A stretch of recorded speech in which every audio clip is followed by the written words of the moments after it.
Greetings, this is Brigitte Mars. Welcome to my Rawsome Kitchen.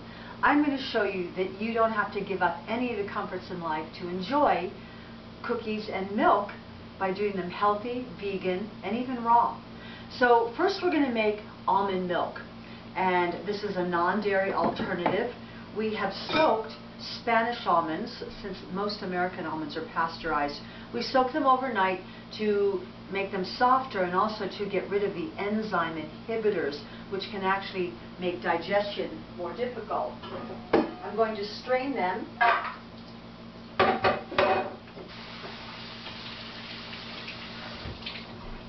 And simply rinse them. And keep in mind that almonds are a great source of calcium and protein and B vitamins. And the proportions are about a cup of almonds to about a quart of water. I'm going to use some nice spring water right here.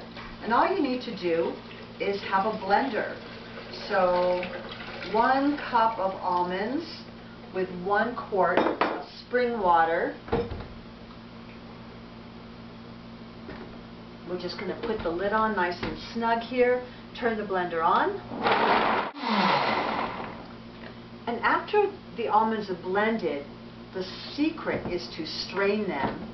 And we are going to use a paint strainer bag, which you can get for less than a couple dollars at any paint or hardware store.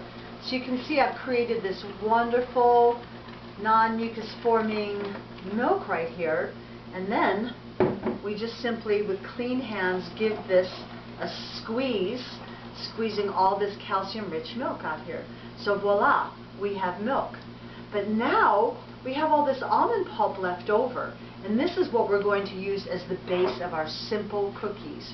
I'm going to pour the almond milk, or the almond pulp, into a bowl.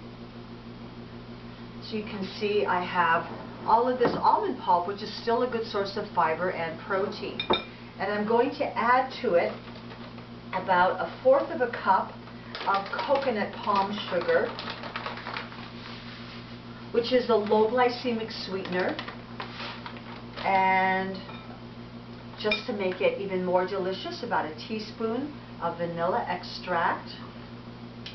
And whenever you make something sweet, one of the secrets is to add just a tiny pinch of salt to bring out the sweetness, maybe not even 1/8 of a teaspoon. I like to use Himalayan salt because it's more mineral rich. We're going to give this a stir, and I bet that you like chocolate chips, because I know I do. So we are going to use for our chocolate raw cacao nibs, which is a raw chocolate, and very high in magnesium and minerals and B vitamins. So now we can have chocolate chip biscotti.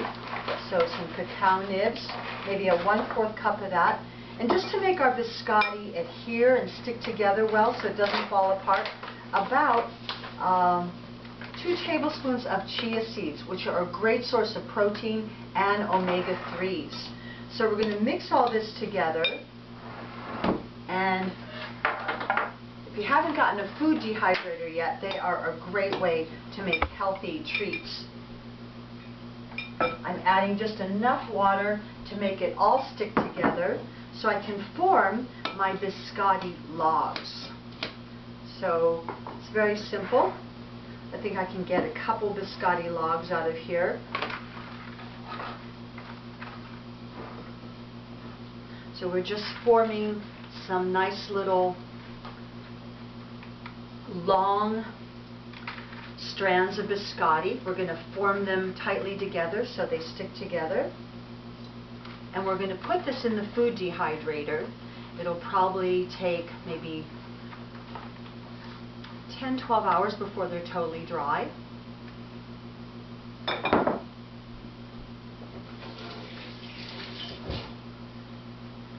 So when it's partially dry, you could take a knife and slice your biscotti, and we have a dehydrator sheet right here so that the little crumbs don't fall through. When you're done dehydrating on one side, you might want to remove the sheet and let it finish drying on the just screen side. So we're going to put this in the dehydrator.